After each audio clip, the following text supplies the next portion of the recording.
ဘုရားရဲ့အထုပ္ပတ္တိကိုတည်တည်ချာချာလေးလာကြည့်မယ်ဆိုရင်တရားကျင့်တော့ကလည်းအယိုးပြိုင်ပြိုင်ကြသည်ထီအောင်ကျင့်ရတယ်လွယ်လွယ်နဲ့ရတာမဟုတ်ဘူးတရားဓုတရားမြတ်ရလာတဲ့အခါမှာလဲဓမ္မစကြာတရားဟောတာလွယ်လွယ်လေးဟောရတာမဟုတ်ဘူးတရားနာမဲ့ပင်စဝဂ္ဂိယဟန်တွေကညင်းကွယ်နေတာလက်မခံဘူးပထမလက်မခံတာကိုနားချပြီးတော့အတော်ပြောယူရတာဟုတ်ပြီဓမ္မစကြာတရားဟောပြီးတဲ့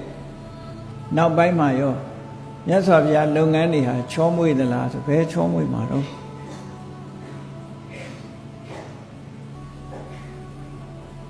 35နှစ်မှာဘုရားဖြစ်တယ်ပထမဝါ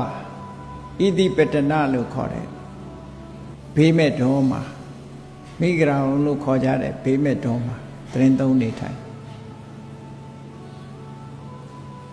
ဒုတိယဝါကျတော့ရာဇဂိုဘက်ကိုကြွပြီဥရဝေလဘက်ကြွပြီဒုတိယဝါမှာရာဇဂိုမှာနေတယ်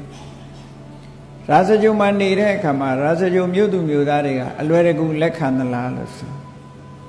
စัจ jin မဲ့လုပ်တဲ့ပုဂ္ဂိုလ်တွေအများကြီးပဲအများကြီးပေါ်တယ်ဒါတိုင်းပြည်အုပ်ချုပ်တဲ့ဘုရင်ကိုယ်တိုင်ကလက်ခံထားတော့လည်းပဲလူတိုင်းကမြတ်စွာဘုရားကိုလက်ခံတာမဟုတ်ဘူး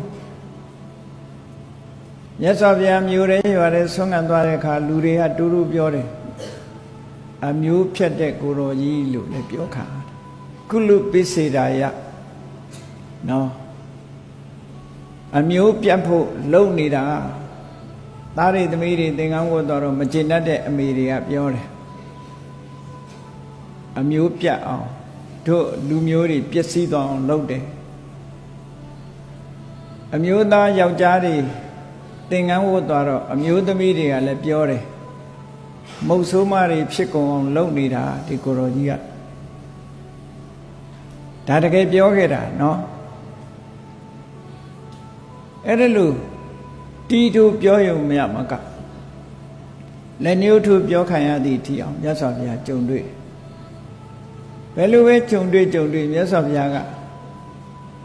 စိတ်ထဲမှာနှလုံးသွင်းငါလုပ်တဲ့အလုပ်ဟာတရားနီးလန်းနဲ့လုပ်တာမတရားတာငါတခုမှမလုပ်ဘူးမှန်ကန်တဲ့နီးနဲ့လုပ်တာမှန်ကန်လုပ်တဲ့ပုဂ္ဂိုလ်တွေဘာမှအပြစ်ပြောစရာမရှိဘူးဒါတော့ပဲမြတ်စွာဘုရားတုံ့ပြန်ခဲ့တာပေါ့ဒါရာဇဂိုမှာဒီအတန်မလန်နေကြားရဒုတိယမြောက်ဝါမာရာဇဂိုမှာသို့သလိုတတိယမြောက်စတုထမြောက်မှာလဲရာဇဂိုမှာပဲဝါဆိုခဲ့တယ်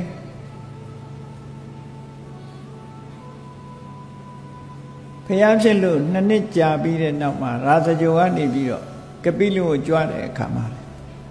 ဆွေတွေမျိုးတွေအတိုင်းဝိုင်းသွားပြန်တော့ရောအခက်ခဲတွေမကြုံရဘူးလားအထင်သေးမြင်သေးခံရတာတွေမကြုံရဘူးလားဆိုကြုံရတာပဲအဲ့ဒီမှာလေ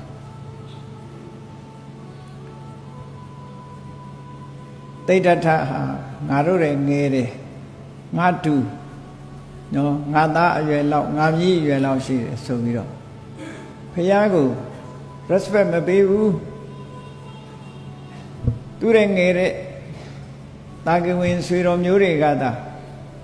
ဖះကိုရှိခိုးဥချကြပြီမဲ့လို့တက်ရွယ်ကြီးတဲ့ပုဂ္ဂိုလ်တွေကဓာတ်နုဆက်ဆံညံ့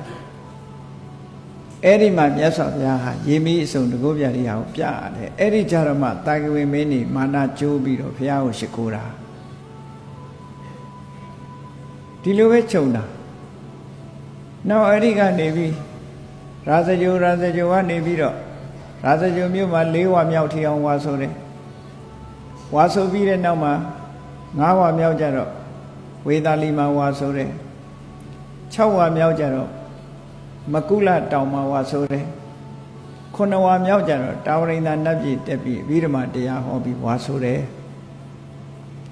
လောကသားတွေရဲ့အကျိုးအတွက်မြတ်စွာဘုရားကြိုးပမ်းအားထုတ်ခဲ့အဲ့ဒီလိုကြိုးပမ်းအားထုတ်နေတဲ့အချိန်မှာပဲဒီ10ဝမြောက်ချိန်မှာဆိုရင်ဆွဆွဲမှုကြီးတွေနဲ့ရင်ဆိုင်ခဲ့ရသေးတယ်